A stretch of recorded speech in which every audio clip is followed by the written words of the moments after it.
Hi there, my name is Philip Beckett, and you, the Rabbi from another planet. Please like, share, and subscribe, and ring the little bell so you are notified when new videos drop. And the question I have on my head this morning, on my mind this morning, is this: is Kathleen Kennedy the devil? Is Kathleen Kennedy the devil? And I think the answer is yes. I think she probably is. I think she probably is the devil. So, firstly, I want to quickly talk about that female-centric Star Wars show we were talking about earlier this week and late last week, the Leslie Headland run.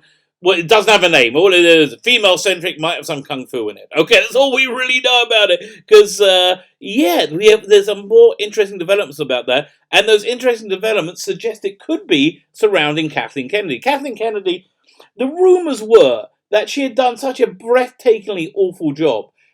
Which I don't think that was a rumor. I think we can say that's an objective reality. She had done such a breathtakingly awful job that she had essentially been moved into a position where she couldn't cause any trouble and defanged, so she didn't have any power. And so we kind of saw that with when the Mandalorian came out, and was so not Kathleen Kennedy's Star Wars at all. It was like real Star Wars, like Star Wars that people like. So that could be why it did pretty well. So she's pretty much in a position, rumored to be in a position where she has little power. Although she had power to start the High Republic as a force, as a push, which is very, very clearly Kathleen Kennedy Star Wars. Kathleen Kennedy Star Wars is Star Wars that doesn't like little boys much. It's Kathleen Kennedy Star Wars is a Star Wars that likes little girls, as long as little girls don't like being little girls and would much rather be little boys. That's the Star Wars Kathleen Kennedy really, really likes. So the rumor that has been suggested is that the reason that this new series, which has nothing and no details about it, was released, was a power play to force Disney into green lighting it. And I think the result is it's going to be greenlit exactly the way Rian Johnson's trilogy was greenlit. The Game of Thrones guys' trilogy was being greenlit. In fact, in that they're just not going to mention it ever again. It's just going to be, it'll be one of the, again, if it comes out, it'll come out along the same time, I think, with the Rian Johnson trilogy, because they're like, well, why do I want to burn money in the midst of a global pandemic when we're losing 30 billion or $30 million? I think Disney's losing $30 million a day. So that was seen to be a sound financial decision to not greenlight this show, but they can't not greenlight it now because she's a woman and she's a woman of privilege because she's also a gay woman. So you can't say no to a gay woman in Hollywood. That's like I guess it's like flying a giant 1930s German National Socialist flag. I guess that would go down pretty fast, or even worse, flying, putting a Trump 2020 sticker on your car. All those things are verboten in Hollywood. So that's the first pretty good reason to assume. That's that Kathleen Kennedy is indeed the devil. But there's a whole other reason just came out today. But before we get into that, can I ask you guys, can you hit the subscribe button? That would be fan-dabby double dozy. Thank you so much for everybody subscribed. If you're subscribed, please make sure you're still subscribed. YouTube has unsubscribed people. It's like, tearing my heart out each time. So if you're subscribed, make sure you're still subscribed. If you're not subscribed, just go and click the subscribe button, click the like button, click the share button. I want to show you my appreciation. We give stuff away each week on this channel. Giving away something a little bit different. I think something that George Lucas would actually like, because he always liked Doctor Who. So I'm giving away 3 Doctor Who audio CDs. Why is there not more of a Star Wars audio presence? Those like 1970s and 80s Star Wars radio plays were freaking wonderful, and yet they were. And what? I don't know why we didn't get them of the prequels, and I don't know why we haven't got them of the turgid sequel trilogy. We didn't get the sequels because who cares? Nobody cares about it. But why don't we have more Star Wars audio? I think it'll do very well. Anyway, Doctor Who audio, you can win. I'm giving away 3 this week, and so there'll be 3 winners. There's this story. It stars Colin Baker and Colin Baker and Lisa Greenwood in 2 stories: Vortex Ice and Cortex Fire. I have a story with Sylvester McCoy. These are all brand new bikes, still in the packaging, still in the wrapping. The high price of parking. This is kind of a fun story. First one goes Sophie Aldred and Bonnie Langford, and then you have a Dalek two-parter, two Dalek two-parters, Alien Heart, Dalek Soul, starring Peter Davison and Sarah Sutton as Nissa. All you need to do to win these fabulous prizes is subscribe to the channel. Subscribing being the very important part from my perspective. Subscribe to the channel and then leave the hashtag in the comments. We love stories. Because Big Finish people who make their stories do indeed love stories. Go check the video notes for all the instructions on the giveaway. We'll do the giveaway on Sunday, which I think is May 3rd. I'm not entirely sure. Anyway.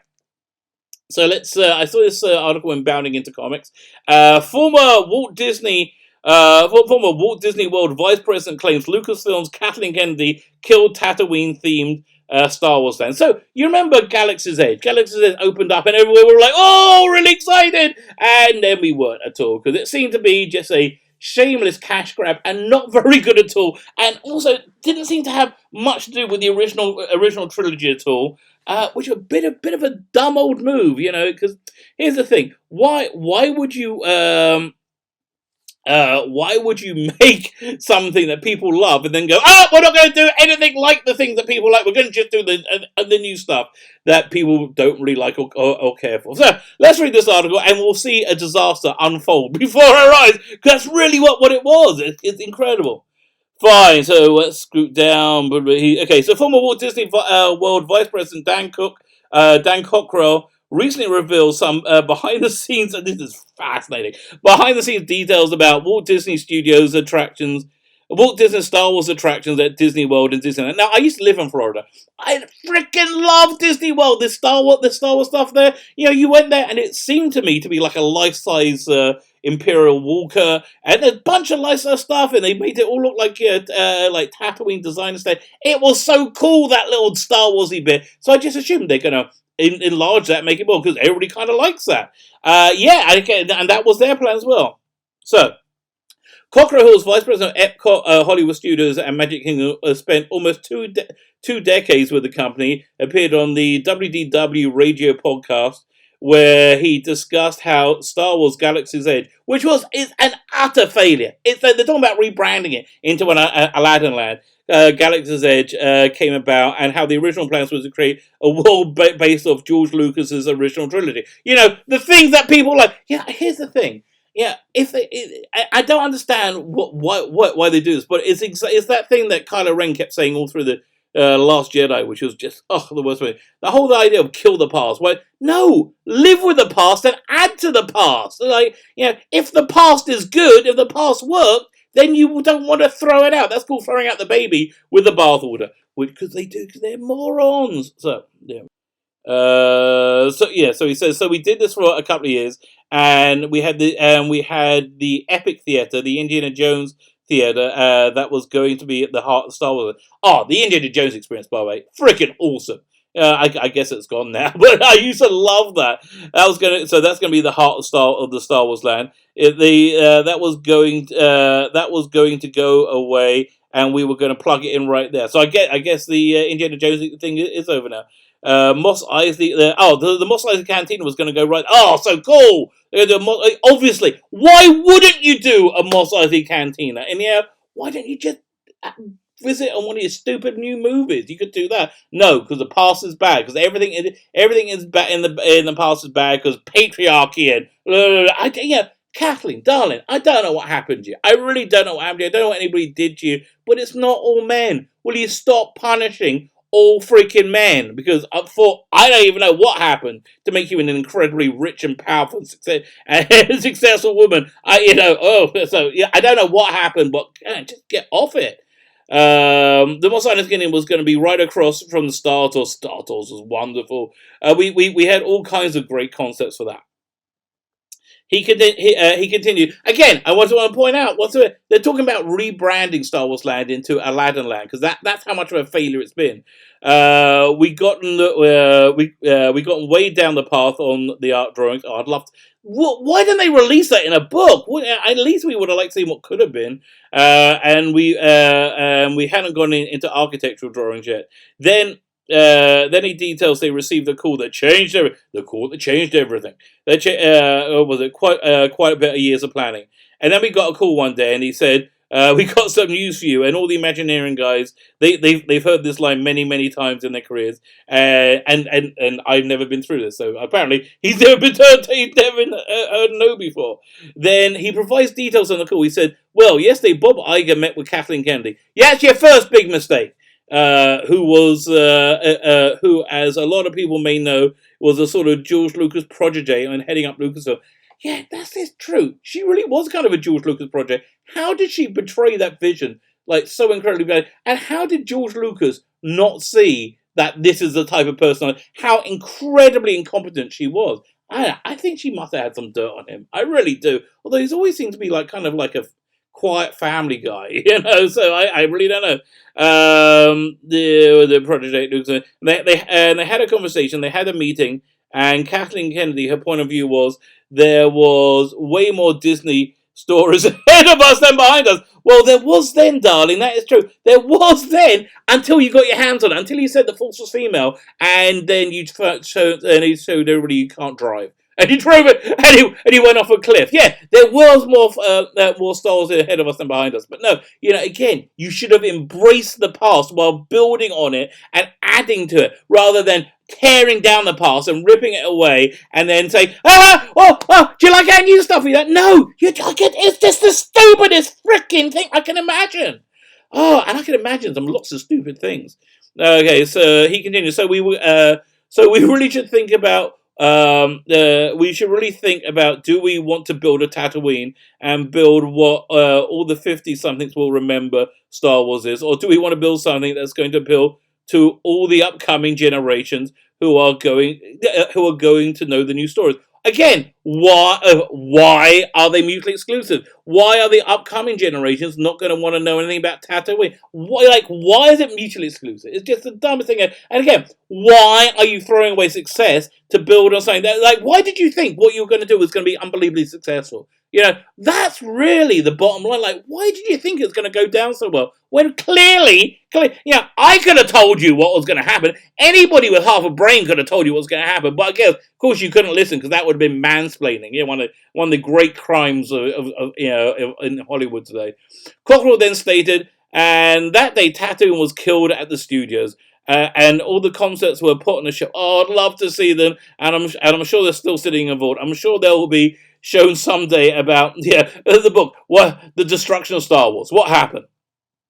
And I'm sure they're going to be shown someday about what the land looked like, and when what the attractions were going to be.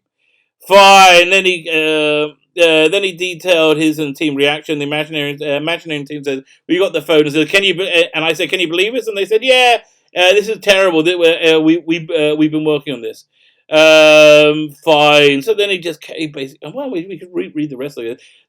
Cochrane. Then I said, 'Well, what's next?' They said, 'Well, we're going to have to get on a call tomorrow and start over.' I said, 'That's it.' They said, 'Look, go out tonight, have a few beers, cry and drink, come back tomorrow.' They still got jobs, they're still working, we're starting again. And he added, and we've been, and they had been through this before. They know it. They know until it's signed and until you start breaking ground, none of these projects are guaranteed. And they came back the next day, just like they were as excited. Just like they were as excited as they were 2 years earlier. Okay, very good. I'm really impressed with their optimism, and they dug into it, and that's what you see today. And you know what? I think they did their best. I think they did their absolute best with it. But again, people don't want it. People weren't interested in it. People are not interested in sequel Star Wars. That's really the bottom line. People like Star Wars. People still love Star Wars, I think. But people do the stuff you're putting out with slapping Star Wars labels on it isn't Star Wars. Nobody wants it. Nobody cares. And the amazing thing is, you sunk, I think, billions of dollars, probably billions of dollars into making these, hundreds of millions at least, making these experiences. And the bottom line is they don't work, and nobody's interested. And you raise your stupid prices to get people there. And again, and so it was a far cry from what was originally announced. You know, they said we're going to have a Star Wars hotel. It's going to be like you're in space. No, it's turned out much like the sequel trilogy to be quite breathtakingly underwhelming. My name is Sheila Becken, the Rabbi from another planet. Please like, share, and subscribe, and ring the little bell so you are notified when new videos drop.